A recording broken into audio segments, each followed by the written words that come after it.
Hi everyone, once again I am here with 5 very interesting and common used words in the same series, that is enhancing your vocabulary building in proper context. And today's video lecture will be focused on how to talk about what goes on.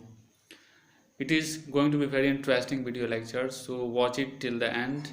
And those who are watching me for the first time, I want to tell you that listen to me very carefully, more especially the context in which the particular words are going to be used. And yes, have your pen and paper ready, jot down those important words, and after I finish this video lecture, I will upload an image of that particular words. So let's begin today's video session, and the very first phrase in this segment is complete exhaustion. Exhaustion here means tiredness or fatigue, and the proper context here is means you have stayed up the whole night. Stayed up here means you have woken up the whole night due to some reason, and in the day you cannot sleep. Even if you feel like sleepy, you cannot sleep. So how exactly you are spending your time?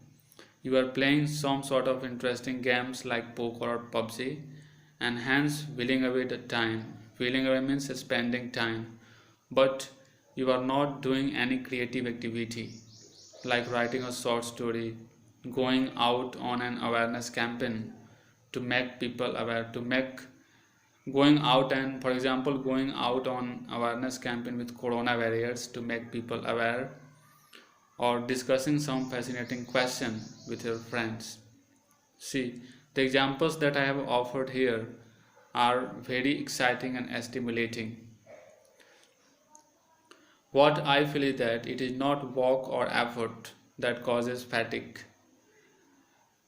It is boredom or frustration or similar feeling that cause fatigue. See the same context in other example. Like if you have stayed up the whole night with a very sick friend, with a very sick person like your husband, wife, child, or your dear friend, and despite all your ministrations means service, despite all your ministrations, your patient is sinking, and you can see how this long vigil contains all the elements of frustrations because you have stayed the whole night with that particular person. So you can see how this long vigil contains all the elements of frustrations, and that frustrations and that further contribute to physical, mental, or emotional fatigue, and now you are completely exhausted. So what this exhaustion called? It is called physiological exhaustion, and the proper word to define this exhaustion is enervate. The spelling is ENERVATE. I hope you better understand it. Move to the next phrase. The next phrase we have is helpful. You all have seen, or you all are aware of the medicine aspirin. The point is that this medicine doesn't cure any disease completely. Yet this popular or inexpensive medicine is universally used to lighten and relieve many unpleasant symptoms like aches, pains, fevers, or inflammations. So which word best describe the action of aspirin? It is alleviate. The spelling is ALLEVIATE, alleviate. I hope it's clear now. Moving to the next phrase, and the next phrase we have is repetition, and the proper context is I have given a long and complicated lecture, and before I end this lecture I want to make sure that you will remember the important points.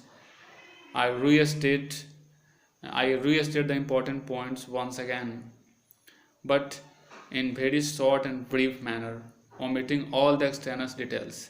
Extraneous means something that is not very important in that particular context.